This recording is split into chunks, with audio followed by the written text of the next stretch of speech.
People ask me, every time they say, what about your children being homeschooled? What about socialization? I said, that's why we're homeschooling. For God's sakes, get that through your brains. That's why I'm homeschooling. I don't want them socialized into that madness. It amazes me, that question always comes. What about, so every single person I've ever said, that's it.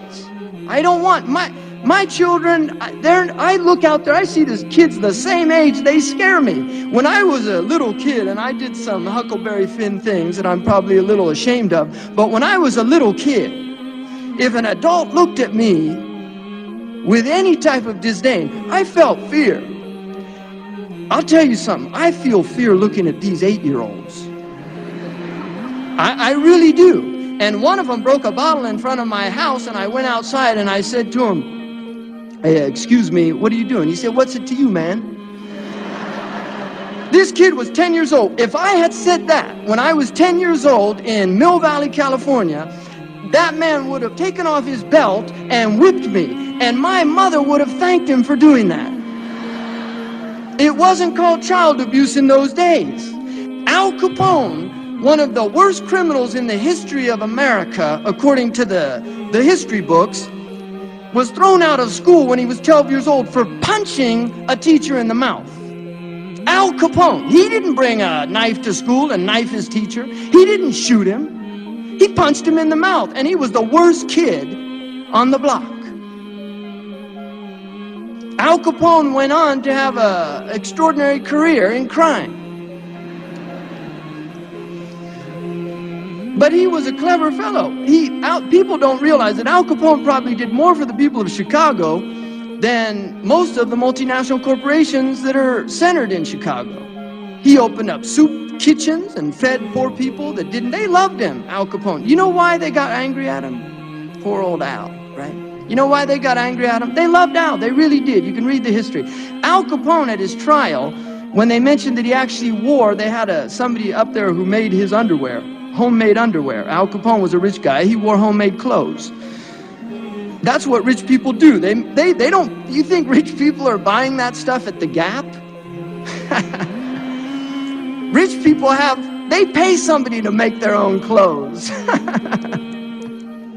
They eat organic produce, right? Really, they do. They eat from homemade bowls. They don't buy mass-produced stuff. You can make your own bowls.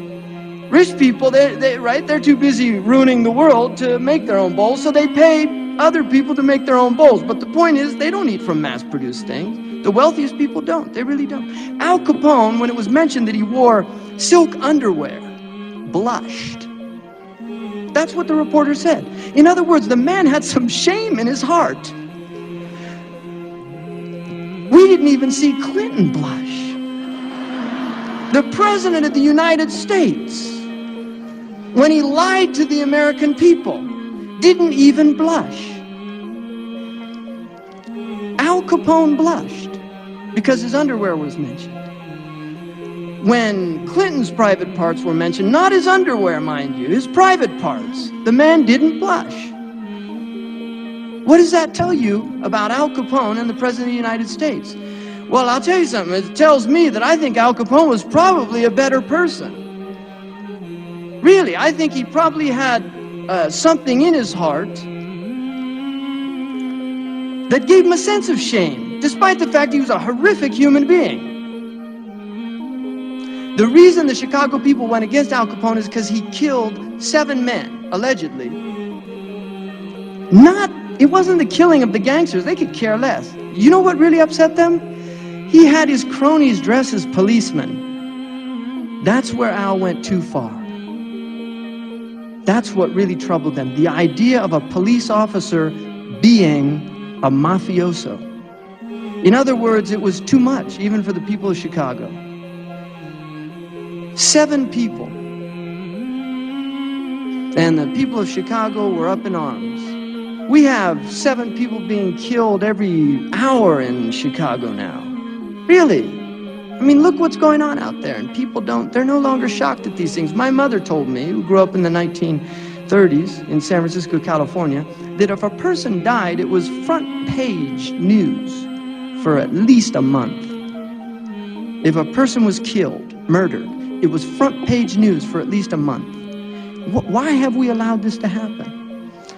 Really, something very, very wrong has happened, and what it is that your souls are dying. We're literally dying of suffocation, spiritual suffocation. Our souls are dying. And before the lights are out completely, I would advise all of you to reject this and to commit your lives to turning the tide. Because the danger of people that can see things another way and have the courage and the motivation to set out to change those is that very often they succeed.